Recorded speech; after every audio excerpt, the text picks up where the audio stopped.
How are we all? Hope we're all doing well, picking some locks and keeping it bloody legal. And welcome to the Sunday Beginner Series, where each and every Sunday I cover topics to help beginners build a great foundation into this awesome sport known as Locksport. And as you know, each Sunday we go through anything from methods to beginner's tools through to DIY. And we're going to continue on with some DIY stuff. And I'm going to show you how to modify one of our favourite cheap Locksporters fidget spinners, the cheap Chinese disc detainer pick. And when I say modify, I'm not going to go to full-on extremes and change the whole thing. I'm talking about changing a pick tip over to something like this, which is a lot better than the cheap crappy thing that comes with it. So as you can see, there is a big difference between the new one that I've made, which was a test run for today's video, and the cheap one that comes with it. The thickness is a lot different. This one is a lot better for actual working thickness rather than this one here. This thing is way too big, and this is all solid one piece, extremely strong. If you do end up snapping one of these, it's because you're putting way too much tension. You wouldn't even be able to get a disc to move and trying to force it. But the cheap ones that come with them, as you can see, they are bronzed onto there. So they're two pieces, the shaft and the tip. And if you look just here, you can kind of see shaft sticking through it just there. And by the time you file this down and thin it down to a working thickness, it's just going to keep breaking no matter how much you solder or bronze it. A lot of people have tried everything. The best thing you can do is get rid of it and go onto eBay and order yourself some of these. These are ejector rods, and these are absolutely perfect for making disc detainer pick tips. And I'm going to show you today, hopefully, how to make one and cover a couple of little things that I learned in doing the first one with a few tests that I did. So you can pick these up on eBay. They are ejector rods. They're all one solid piece of steel, and I'm not sure if they're stainless steel or a tool steel.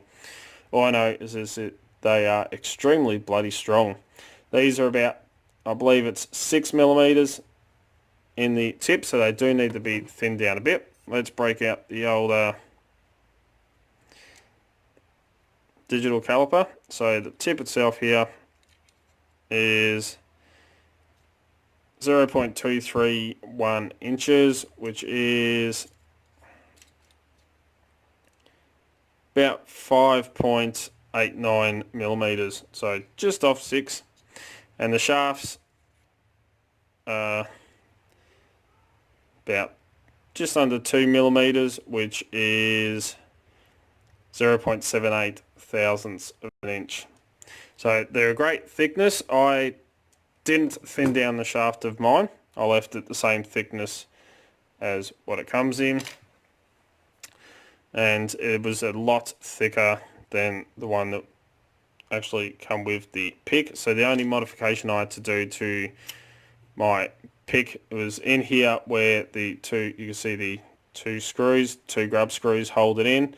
There's a little hole where you slide your pick tip down into, and that locks it into place. I had to get a drill bit that was the same thickness as this here and just drill down and widen that hole a little bit more.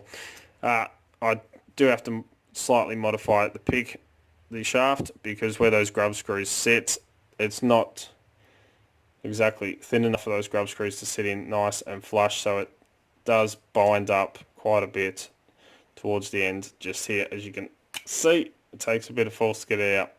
So I'm just going to have to flatten it down a tiny bit. But one thing I will say about these is if you try using a file like I would like to, you're going to be there forever and a day. So let's head out to the workshop. I'm going to show you how I go about doing one of these. A couple little tips and tricks that I learned along the way, and show you one thing you do not want to go doing to this when you are actually shaping it into a pick tip. I'm going to use the other end here and show you what happens if you heat it up too much. So let's head out to the workshop and get stuck into it. Okay, so we're out in the workshop, and the first thing I'm going to show you is why you don't overheat this metal, which was one of the first things I tested on the end. And I'm going to go a bit extreme using a propane mix heat gun and show you this, because we need to thin this end down here, the working tip, down to the thinnest we possibly can. And what happens if it gets overheated? Well, I'll show you this.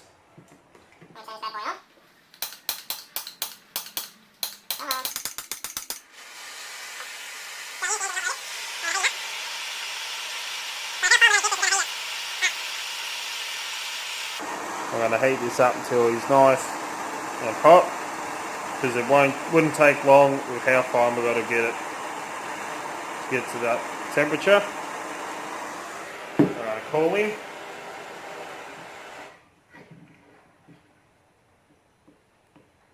So it's cool enough to touch now. So it wouldn't take very much with how fine we've got to get it to heat it up to that point. And when we do, what happens to this metal, if I can find another pair of pliers.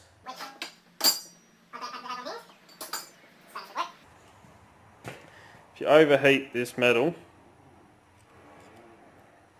it becomes extremely brittle, just like that. Very, very brittle. So it wouldn't take very much to go snapping the end. It just gets extremely brittle. So biggest tip is not to overheat your metal at all, because it will go like that and just snap. Extremely brittle. So much so that I could actually break with my hands yesterday. But this is extremely strong, as I said, so if you try and hand file it, you're going to be here for a month of Sundays. So best thing is a bench grinder, but you've got to be very, very careful, very, very slow, and take your time. Super light pressure. Make sure you've got cold water to quench every second. So let's start grinding in. And the first thing I'm going to do is I'm actually going to take off either side down to the shaft. Oh, if I can get it on camera. So I'm going to even it out, take off each side here, right down to the shaft point right in the middle. So I'm going to flatten it off so it's kind of like a T shape. Trying to make sure that I'm very, very accurate and getting everything nice and flat. So let's get it going. I'll do a time lapse of that, so you don't have to stand and watch me for half an hour grinding, but here we go. So as you can see, I am grinding very, very lightly and are quenching every second. So if you think you need to quench, you already overheated the metal, quench it straight away. I barely take any off, that's why it takes so long to actually grind. Okay, so I've ground down one side, which is pretty much just off that shaft in the middle there, as you can see. And I can already hear Alex telling me off for not using eye protection, so here we go. Safety first, everyone. Make sure you have eye protection. So I'm going to do the exact same thing to the other side. Remember, you've got to try and keep this as flat as possible. So let me grind down the other side here. Come on, camera. I'll grind down the other side and then we'll come back to it. Eye protection's on, Alex. Okay, so I'll flatten down both sides. Come on, camera. As you can see. So it did take a little bit of time, but they're right down nearly to that shaft. It's in the center there. and trying to keep it as dead even as I possibly can. And it's alright, my grinder had eye protection the whole time. So now we've just got to thin it down along the top here and make it so it's nice and thin down to the bottom of the shaft here. So a working thickness, which to do that I'm going to hold them in the pliers like that, try and keep it as flush as possible to the grinder, and just little taps to quenching every couple of seconds. So we'll time lapse that and we'll see how we go. So again, as you can see, I am quenching constantly. Now, thinning this bit down actually took me just over 16 minutes. Barely taking any off as we went through, and I was quenching straight away. The thinner the actual tip gets, so the thinner you go down, the less pressure you want to use and the more quenching you want to do, because you do not want to heat that metal. As I showed you, if it does get hot and it starts with this color, you're going to change the metallurgy of the steel and it's going to become extremely brittle, which you do not want in a pick. You want it nice and strong. So yeah, this I time-lapsed. It was about just over 16 minutes worth of grinding. So I barely took any off at a time. Super light pressure on the metal rod to the grinder and was quenching constantly. Didn't even get the slightest bit warm. I could actually put my finger on it straight after I took it off the grinder, but I quenched just to keep it nice and cold. So yeah, that was a lot of fun and a lot of grinding.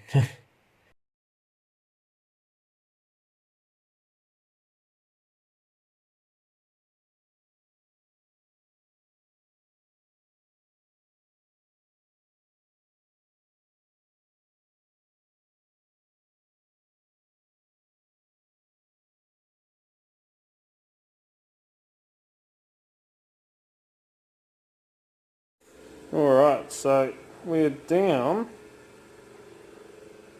to a nice thin tip.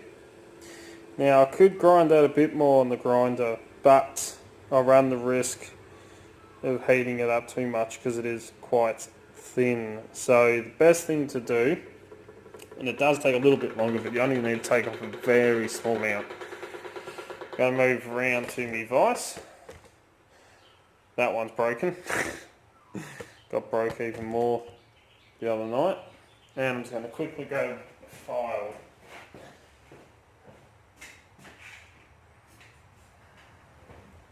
Find my chainsaw files.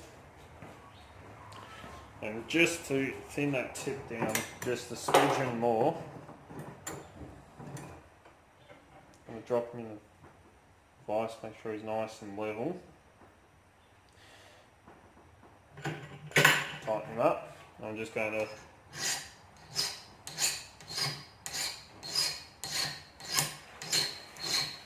this also smooths it out, so there's no rough.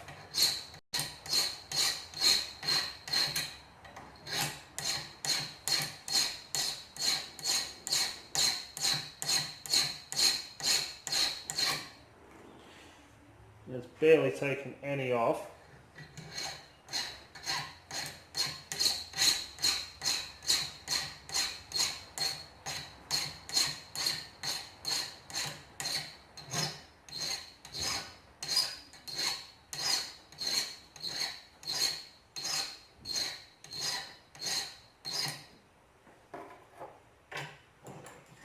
Barely takes any off. I mean, the file virtually doesn't do much at all, but it's pretty good thickness.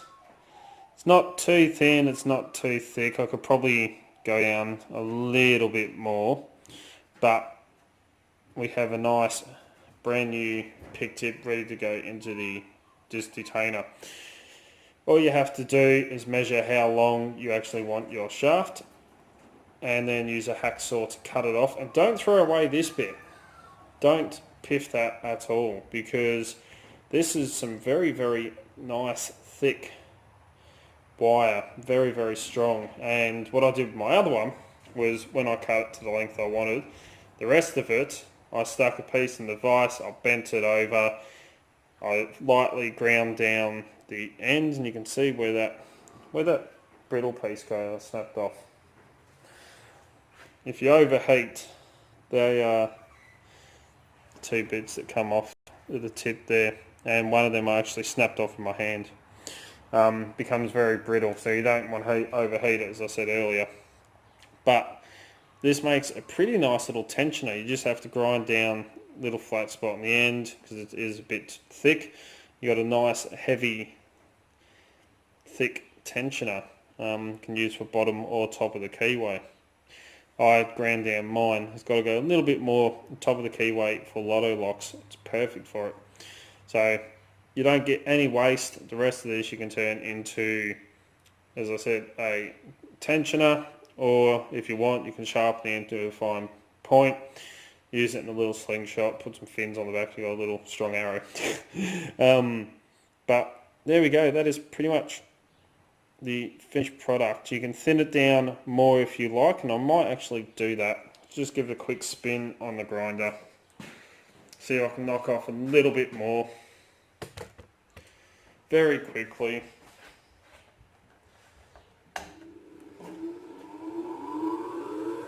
Just being super careful.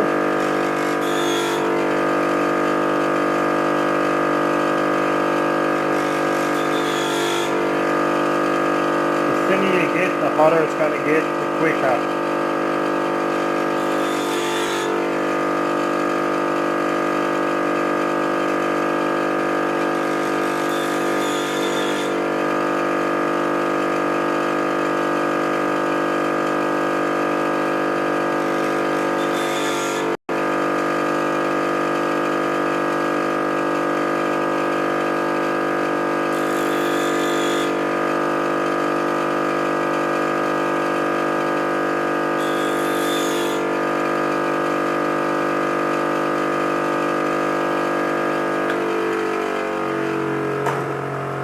Didn't even heat up the slightest. There we go. A little bit thinner. Still a little bit lopsided. So just try and even it out as much as you can.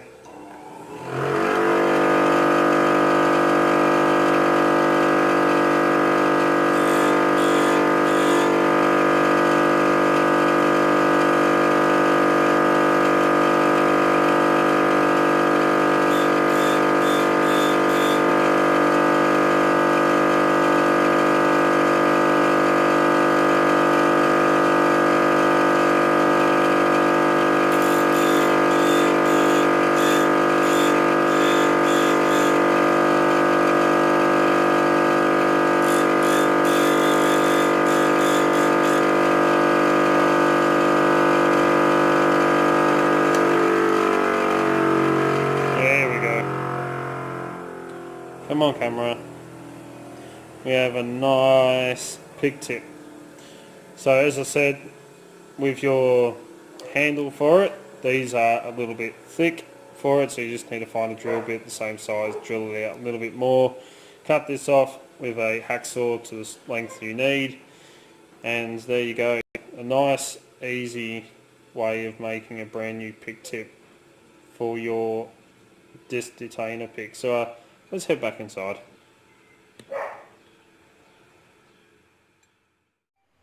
So there you go. That is the pig tip we just made. There's my other one. So they're pretty close and they do work very well. I was playing around with the clear see-through training disc detainer lock, having to go with this, and this works a lot better than the other one. I just have to go and flatten down the end of mine so I can get these grub screws to fit in a bit flasher. But there we go, not much to it, just take your time, grind, try and get it nice and thin. And as I said, I quickly show you where to put that. I did have an Allen screw, I think I might have thrown it back in here. Please tell me I threw it back in here. Yep. Let me undo this and I'll show you.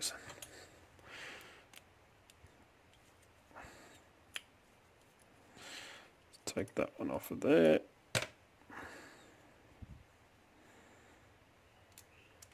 Take that one off of there. Let me move this down. So we're nice and quick. Take that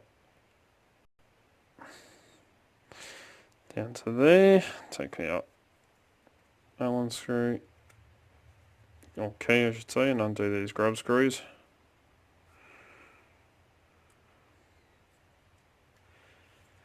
Like that.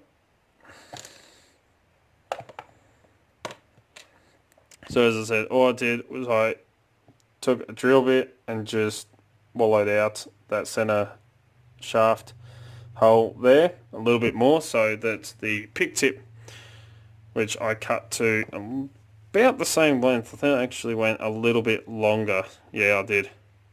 Just a wee bit longer than the old one, just so that that would fit in there nice and snug. As I said, I just got to flatten down sides here just to hold that in there, so I can do up these two grub screws a little bit more. But there you go, that's an easy way to modify, and even that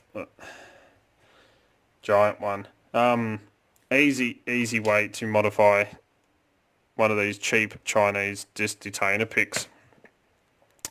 And as I said, once you cut it to the right length, don't throw away the rest of it. You can make a pretty nice little simple tensioner out of it, so there is no waste. It's kind of like piano wire in a way, thinner one, but very heavy duty. And as you can see, that's where I heat tested this one and it snapped off. So do not overheat whatever you do. I just got to thin this down a little bit more so it will fit in nice and easily to the top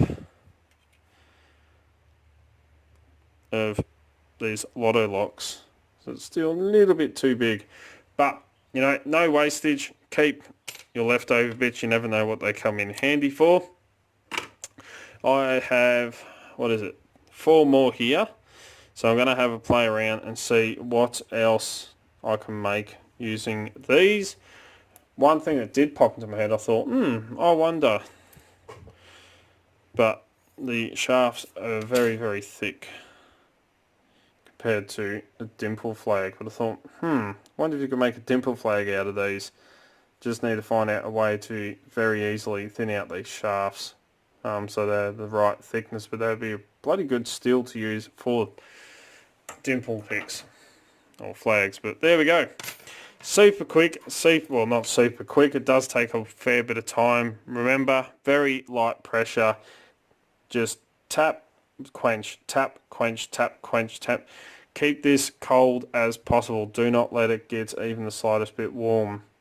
Otherwise, you're going to damage the steel. As I always say when it comes to making picks, do not want to heat. But unfortunately, a file, even my biggest file, barely scratches this thing. It just laughs at it. So there you go. Super easy way to go and modify a cheap Chinese disc detainer pick, so it works a lot better, and there's no way you're going to break these. But there we go. Hope that helps you out for this Sunday Beginner Series. I know it's a bit of a long video, but I wanted to try and fit this all into one and really show you how to go about making one. So, as always follow the codes to keep Locksport legal, you know. Don't go do anything stupid. Please, down the bottom here is that little subscribe button. There's a bell icon right next to it. And the way YouTube runs their stuff, now you've got to hit both of them together. That way you can stay up to date. As soon as I upload a video, you'll be one of the first to know. You know, I try to 2 to 3 to 4 videos per week, depending on work and everything else that I've got going on. Don't forget to come and join us on Discord, Extraordinary League of Pickers. Links in the description. So click on that description, go down to the link and come and join us. Don't forget you also find Dark Hearts Lock Picking on Instagram, Facebook and Twitter, where I'll put up post photos of what's going on in the background. All the fun stuff that happened around here pretty much. If you're looking for great equipment at very competitive prices, please check out locksmithstoolbox.com. They're an awesome Australian company. As you know, that's where I get most of my lockpicking equipment from. If you want to get in contact with me, contact me through any social medias, Discord, or send us an email at darkartslockpicking@gmail.com. and I'll get back to you. If you like what you see, please give a thumbs up. Really do appreciate it. Hope this helps you out. And until next time, cheers guys, and give this a go.